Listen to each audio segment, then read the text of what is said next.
بسم اللہ الرحمن الرحیم۔ السلام علیکم پیارے بچوں، کیسے ہیں آپ سب؟ میں ہوں آپ کی ٹیچر سیدہ صدرہ اسلامیات لازمی کے لیے۔ تو بچوں، آج ہم آپ کی بک میں سے 5ویں باب کے چیپٹر ہدایت کے سرچشمے سے کریں گے عنوان حضرت موسیٰ علیہ السلام کی ریڈنگ۔ تو اس کے لیے ہمیں چلنا پڑے گا بورڈ کی طرف۔ آئیے چلیے چلتے ہیں اور آج کے چیپٹر کی ریڈنگ سٹارٹ کرتے ہیں۔ ہاں جی، تو بچوں آج ہم پڑھیں گے آپ کا ٹاپک حضرت موسیٰ علیہ السلام، جو آپ کی ٹیکسٹ بک میں ہے پیج نمبر 62 یعنی 62 پہ۔ تو آپ سب اپنی ٹیکسٹ بک کھول لیں اور لیڈ پینسلز ہاتھ میں لے لیں کہ اگر ہمیں کوئی مشکل لفظ یا الفاظ نظر آئیں گے تو ہم ان کو کر لیں گے انڈر لائن۔ ہاں جی، تو بچوں حضرت موسیٰ علیہ السلام، اللہ تعالیٰ نے ہر دور میں انسانوں کی ہدایت اور رہنمائی کے لیے اپنے رسول بھیجے اور ان پر اپنی کتابیں بھی نازل فرمائیں۔ حضرت موسیٰ علیہ السلام کو اللہ تعالیٰ نے بنی اسرائیل کی طرف رسول بنا کر بھیجا اور ان پر توریت نازل فرمائی۔ حضرت موسیٰ علیہ السلام قریباً 3000 سال پہلے مصر میں پیدا ہوئے۔ اس وقت مصر میں فرعون کی حکومت تھی۔ فرعون ایک ظالم اور جابر بادشاہ تھا۔ اس نے اپنی قوم کو مختلف طبقات میں تقسیم کر رکھا تھا۔ ان طبقات میں ایک طبقے کا نام بنی اسرائیل تھا، جو حضرت یعقوب علیہ السلام اور حضرت یوسف علیہ السلام کی اولاد میں سے تھا، جن پر طرح طرح کے ظلم ڈھائے جاتے تھے۔ فرعون کے درباری نجومیوں نے یہ پیشین گوئی کی کہ بنی اسرائیل میں ایک لڑکا پیدا ہوگا جو فرعون کی حکومت کا خاتمہ کرے گا۔ اس لیے فرعون نے حکم دیا کہ بنی اسرائیل میں جو لڑکا بھی پیدا ہوگا اسے قتل کر دیا جائے گا۔ لیکن اللہ تعالیٰ کی قدرت ہے کہ حضرت موسیٰ علیہ السلام نے فرعون کے محل میں پرورش پائی۔ اسی زمانے میں عمران کے گھر حضرت موسیٰ علیہ السلام پیدا ہوئے۔ حضرت موسیٰ علیہ السلام کی والدہ نے اللہ تعالیٰ کے حکم سے انہیں ایک صندوق میں بند کر کے دریائے نیل میں ڈال دیا۔ صندوق بہتا ہوا فرعون کے محل کے پاس آ پہنچا۔ فرعون کی بیوی آسیہ نے دیکھا کہ صندوق میں ایک خوبصورت بچہ ہے، تو اس نے خوش ہو کر اس بچے کو اپنی آغوش میں لے لیا اور اس کی پرورش کی۔ اس طرح حضرت موسیٰ علیہ السلام نے فرعون کے گھر میں پرورش پائی۔ تو بچے، جیسے اسلام کی تعلیمات کے لیے، اسلام کے اصولوں پر چلنے کے لیے، اللہ تعالیٰ کی وحدانیت کے لیے ہم مسلمانوں پر اور ہم مسلمانوں کے لیے رحمت بنا کر بھیجا اللہ تعالیٰ نے ہمارے پیارے نبی صلی اللہ علیہ وآلہ وسلم کو، ویسے ہی حضرت موسیٰ علیہ السلام کو بھی اللہ تعالیٰ نے رسول بنا کر بھیجا، جن پر انہوں نے نازل فرمائی توریت، جس طرح ہمارے پیارے نبی صلی اللہ علیہ وآلہ وسلم پر نازل ہوئی قرآن مجید۔ جب حضرت موسیٰ علیہ السلام جوان ہوئے تو بنی اسرائیل کی غلامی اور ذلت پر ان کا دل کڑتا اور خون کھول اٹھتا۔ ایک بار مصر میں کسی کے ساتھ آپ علیہ السلام کا جھگڑا ہو گیا، تو آپ علیہ السلام مصر سے مدین چلے گئے۔ مدین میں آپ علیہ السلام کی ملاقات اللہ کے نبی حضرت شعیب علیہ السلام سے ہوئی۔ حضرت شعیب علیہ السلام نے آپ علیہ السلام کی تعلیم و تربیت کی۔ حضرت موسیٰ علیہ السلام کی شادی بھی حضرت شعیب علیہ السلام کی بیٹی سے ہوئی۔ ایک عرصہ مدین میں رہنے کے بعد حضرت موسیٰ علیہ السلام واپس مصر روانہ ہوئے۔ واپسی کے سفر میں اللہ تعالیٰ نے آپ علیہ السلام کو نبوت عطا فرمائی اور حکم دیا، اے موسیٰ، تم فرعون کے پاس جاؤ، وہ بڑا سرکش ہو رہا ہے، اور اس سے کہو، کیا تو چاہتا ہے کہ تو پاک ہو جائے؟ تو بچوں، بنی اسرائیل میں طبقہ تھا جو کہ تھا حضرت یعقوب علیہ السلام اور حضرت یوسف علیہ السلام کی اولاد میں سے۔ تو وہاں پر مشہور ہوا کہ بنی اسرائیل میں ایک لڑکا پیدا ہوگا جو فرعون کی حکومت کو ختم کر دے گا۔ تو فرعون نے اسی ڈر سے بنی اسرائیل میں جتنے بھی لڑکے پیدا ہوتے ان سب کو قتل کرنے کا حکم دے دیا۔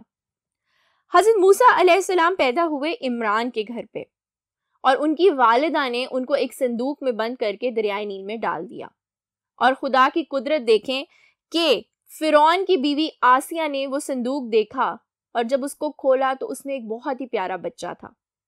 اس نے اس کو گود میں لیا اور حضرت موسیٰ علیہ السلام نے فرعون کے محل میں ہی پرورش پائی. اس موقع پر اللہ تعالیٰ نے حضرت موسیٰ علیہ السلام کو 2 معجزے عطا فرمائے. ان میں سے ایک عصا یعنی لاٹھی اور دوسرا ید بیضا یعنی ہاتھ میں روشنی کا تھا. جب حضرت موسیٰ علیہ السلام اپنا عصا زمین پر ڈالتے تو وہ اژدہا بن جاتا تھا، اور جب وہ اپنا دایاں ہاتھ گریبان میں ڈالتے اور نکالتے تو وہ نور سے چمکنے لگتا تھا. یعنی جب اللہ تعالیٰ نے آپ کو رسول بنایا تو آپ کو بہت سی طاقتیں بھی عطا کی، جن میں سے ایک تھا عصا جو کہ تھی لاٹھی کہ جب آپ اس کو زمین پہ مارتے تو وہ اژدہا بن جاتا، اور دوسرا تھا ہاتھ کی روشنی. جب وہ اپنے گریبان میں اس کو ڈالتے تھے تو اس سے کیا ہوتا تھا؟ نور نکلتا تھا. اللہ تعالیٰ نے حضرت موسیٰ علیہ السلام کو نبوت عطا کرتے ہوئے حکم دیا کہ سب سے پہلے فرعون کو دعوت حق دیں. فرعون جیسے ظالم اور جابر حکمران کو دعوت حق دینا آسان کام نہیں تھا. اس لیے حضرت موسیٰ علیہ السلام نے اللہ تعالیٰ سے دعا کی کہ میرے بھائی ہارون کو میرا مددگار بنا اور میرے گھر والوں میں سے ایک کو میرا مددگار مقرر فرما، یعنی میرے بھائی ہارون کو، اس سے میری قوت مضبوط فرما. تو جب اللہ تعالیٰ نے حضرت موسیٰ علیہ السلام کو نبوت عطا کی تو انہوں نے ان کو حکم دیا کہ سب سے پہلے دین پہنچاؤ فرعون تک، کیونکہ وہ ایک ظالم اور جابر شخص ہے. تو تب حضرت موسیٰ علیہ السلام نے ریکویسٹ کی کہ آپ میرے ساتھ میرے بھائی ہارون کو میرا مددگار بنائیں. حضرت ہارون علیہ السلام کو نبوت ملنے کے بعد آپ علیہ السلام فرعون کے دربار میں گئے اور اپنے آنے کی وجہ بتائی اور فرمایا، انا رسولو رب العالمین ان ارسل معانا بنی اسرائیل، یعنی ہم تمام جہانوں کے مالک کے بھیجے ہوئے ہیں اور اس لیے آئے ہیں کہ آپ بنی اسرائیل کو ہمارے ساتھ جانے کی اجازت دیں. یعنی حضرت موسیٰ علیہ السلام نے فرعون کو 2 باتوں کی دعوت دی کہ یہ ایک اللہ کی بندگی کرو اور دوسری بنی اسرائیل کو اپنے ظلم و ستم سے آزاد کرو. فرعون جیسا مغرور انسان ان باتوں کو کیسے برداشت کر سکتا تھا؟ فرعون نے آپ علیہ السلام کی دعوت کو جھٹلایا، اپنی خدائی اور اپنے رب ہونے کا رعب جتایا. حضرت موسیٰ علیہ السلام سے مختلف سوالات کیے جن کے آپ علیہ السلام نے دلائل کے ساتھ جواب دیے. فرعون دلائل میں ناکام ہوا.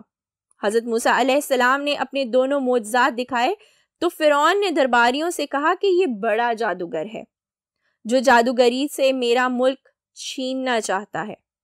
فرعون نے اپنے درباریوں کے مشورے سے مصر کے تمام جادوگروں کو بلایا اور انہیں حضرت موسیٰ علیہ السلام سے مقابلہ کرنے کو کہا. جادوگروں نے اپنی رسیاں پھینکیں جو جادو کے اثر سے سانپ بن گئیں. پھر حضرت موسیٰ علیہ السلام نے عصا پھینکا جو ان تمام سانپوں کو نگل گیا. جادوگر جو جادو کا فن جانتے تھے وہ سمجھ گئے کہ یہ جادو نہیں ہے بلکہ اس کی حقیقت کچھ اور ہے، اس لیے وہ ایمان لے آئے. تو جب حضرت موسیٰ علیہ السلام فرعون کے پاس دعوت اسلام لے کر گئے تو فرعون نے کہا کہ تم جھوٹ بولتے ہو، ایسا کچھ نہیں ہے، اور اس نے رعب جمایا کہ تم میرا ملک چھیننا چاہتے ہو. اور اسی میں اس نے تمام جادوگر جو مصر سے تعلق رکھتے تھے ان کو بلایا. ان جادوگروں نے اپنی جادوگری دکھائی، لیکن جب اس جادوگری میں وہ ناکام ہوئے تو کیا ہوا؟ وہ ایمان لے آئے. اللہ تعالیٰ ان کے ایمان لانے کو قرآن مجید میں یوں بیان کرتا ہے کہ پس جادوگر سجدے میں گر گئے اور کہنے لگے کہ ہم موسیٰ اور ہارون علیہ السلام کے رب پر ایمان لائے. فرعون کی طرف سے جان سے مار دینے کی دھمکیوں کے باوجود تمام جادوگروں نے اللہ تعالیٰ کا دین نہیں چھوڑا. اس کے بعد اللہ تعالیٰ نے حضرت موسیٰ علیہ السلام کو حکم دیا کہ اپنے مومن ساتھیوں کو لے کر مصر سے ہجرت کر جائیں. فرعون کو اس بات کا پتہ چلا تو اس نے اپنے لشکر کے ساتھ ان کا پیچھا کیا. جب حضرت موسیٰ علیہ السلام اور ان کے ساتھی بحر احمر کے کنارے پہنچے تو فرعون بھی اپنے لشکر کے ساتھ وہاں پہنچ گیا. حضرت موسیٰ علیہ السلام کی قوم سمندر اور فرعون کے درمیان پھنس گئی۔ اب آگے سمندر تھا اور پیچھے فرعون کا لشکر۔ اللہ تعالیٰ نے ایسے مشکل وقت میں مدد کی اور حضرت موسیٰ علیہ السلام کو حکم دیا کہ اپنا عصا سمندر میں ماریں۔ آپ علیہ السلام نے عصا مارا تو اللہ کے حکم سے سمندر میں راستہ بن گیا۔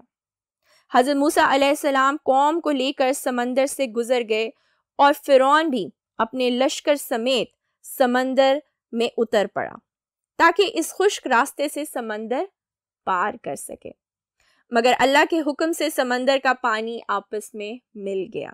اس طرح حضرت موسیٰ علیہ السلام کے دشمن فرعون کو اللہ تعالیٰ نے سمندر میں غرق کر دیا۔ اللہ نے نصیحت اور عبرت کے لیے فرعون کی لاش کو سمندر سے باہر نکال پھینکا اور اسے قیامت تک کے لیے عبرت بنا دیا۔ بنی اسرائیل سلامتی اور امن سے اپنے علاقے میں پہنچ گئے اور امن و امان سے رہنے لگے۔ حضرت موسیٰ علیہ السلام کی زندگی سے ہمیں یہ سبق ملتا ہے کہ حق اور سچائی کی راہ اپنانے سے نہ صرف اللہ تعالیٰ خوش ہوتا ہے بلکہ انسان دنیا اور آخرت دونوں میں کامیاب ہوتا ہے۔ تو بچوں، ہمیں چاہیے کہ ہم بھی ایسے مسلمان حق کی بات اور سچ کی بات کریں تاکہ ہمیں دنیا میں بھی کامیابی ملے اور ہمیں آخرت میں بھی کامیابی ملے۔ تو بچوں، اس چیپٹر کو دوبارہ پڑھیے گا، حضرت موسیٰ علیہ السلام کے بارے میں دوبارہ جانیے گا، مزید واقعات کو سنیے گا۔ اب ہم ملیں گے اپنے اگلے لیکچر میں جس میں ہم کریں گے اس کی مشق۔ تب تک کے لیے اپنی ٹیچر کو اجازت دیں۔